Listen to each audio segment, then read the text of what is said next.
Android fleeceware. Unfortunately, those apps are tricking some users into paying sky high subscription fees. Lance Whitney here with me to talk about this. And Lance, unfortunately, some people don't even realize when they click on these in the Google Play Store that some of these apps are impersonating legitimate ones, and obviously stealing their money.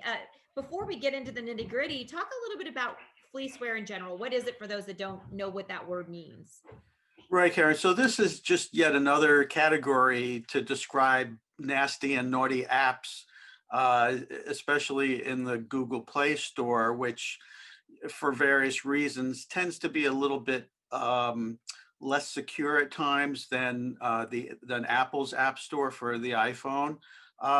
So Google Play has been hurt by malicious apps in the past, apps that try to install malware, apps that masquerade as legitimate software. So this type of category, fleeceware, describes an app that by itself is not specifically malicious, but the problem or the disadvantage of these is that they try to hoodwink users by charging an exorbitant subscription price.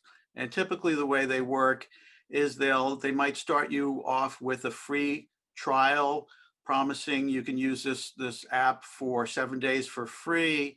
And then after the 7 days are up, they will kick in a really exorbitant subscription price, like several $100s a month, for example.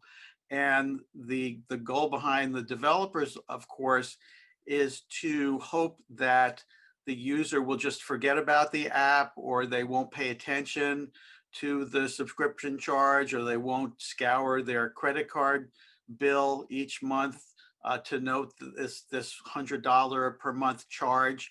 And in many cases, they're able to get away with it. Yeah, that's the unfortunate thing. If people aren't paying attention, sometimes it can happen quickly. And this is involving some really popular apps like Minecraft and things like that.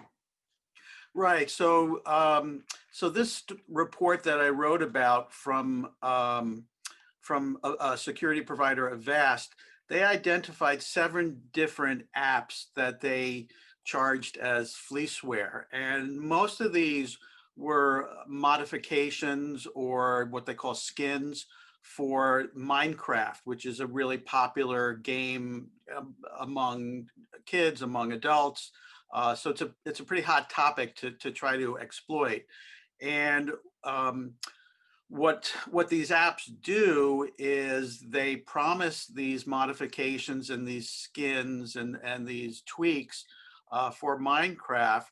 And really, instead of delivering this stuff, they hook the user into paying these exorbitant subscription fees. So just a few examples that Avast came up with. There's one here that's called Skins Mods Maps for Minecraft PE. And that if you subscribe to that or fail to detect the subscription, you'd get charged $30 a week. That's $30 per week. There's another one here.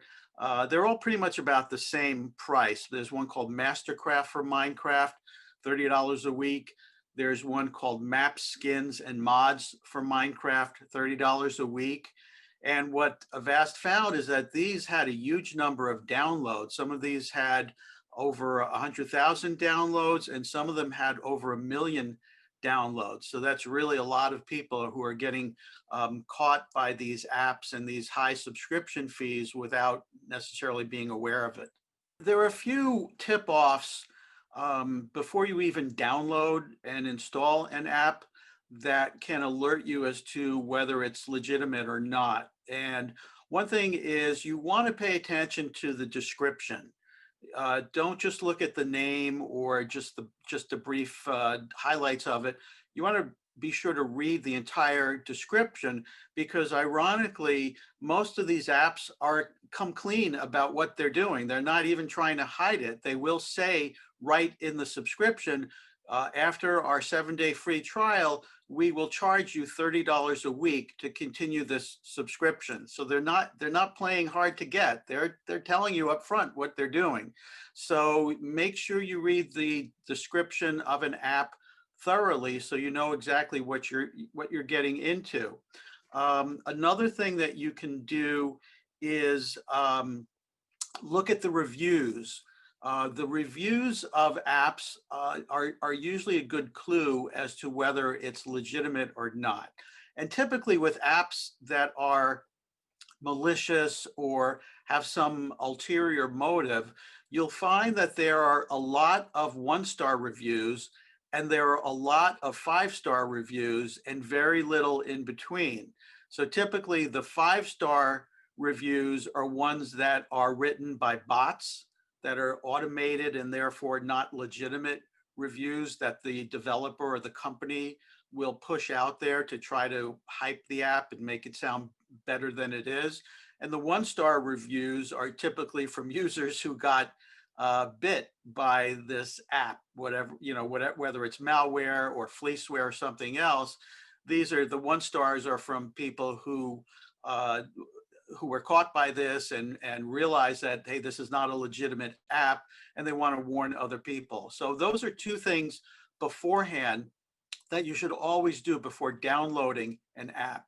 And then the final thing here is Avast had some advice on what you can do if you did get if you did install one of these apps. It's not enough just to uninstall it because even if you uninstall it, the subscription goes merrily on. So what you want to do is on your device, you want to go to the Google Play Store and look up subscriptions, and that will show you all of your active subscriptions, your active app subscriptions.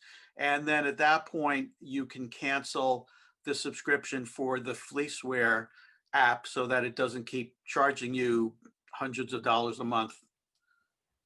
Yeah, it's such a shame, because normally people and sometimes kids like you mentioned playing Minecraft. That's a very popular one.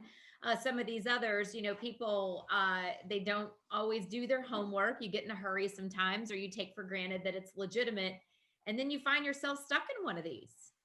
Yeah, exactly. It is definitely not to take sides, but or Android versus iPhone, but these kinds of tricks and do tend to happen more in the Google Play Store. Google does have protection and security set up in its App Store, but the other problem, of course, is that you've got a lot of bad people out there, attackers and cyber criminals who know how to skirt the rules and requirements and how to sneak past them through very clever and devious means. So it's not that hard to get a nasty app approved and in the Google Play Store, and then it's only after the fact that users get trapped into it, and then Google realizes what's going on and they'll take steps to get rid of the apps. That's why it's important that users know what to look for and know what they're doing before they download these types of apps.